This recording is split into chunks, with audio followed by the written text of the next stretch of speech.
So you saw this as a potential time for a reset. That's right. So talk to me a little bit about what your thought process was. Why not go to get an MBA? Why go to back home? Yeah. In hindsight, I could have, explored different options. I did take my GMAT when I was in undergrad, which gave me a bit of option to think about business school as well. I could have thought about going to London, which is a more flexible,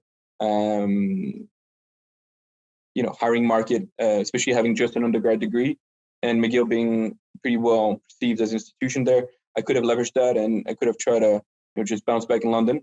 But I didn't really think of it.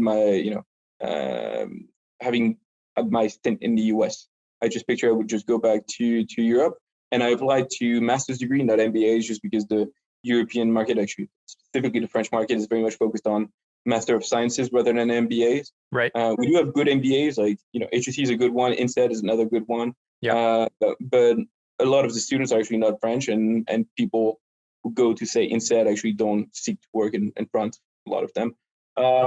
So HEC, Master's in Science, is much more for people who want to stay local. That's right.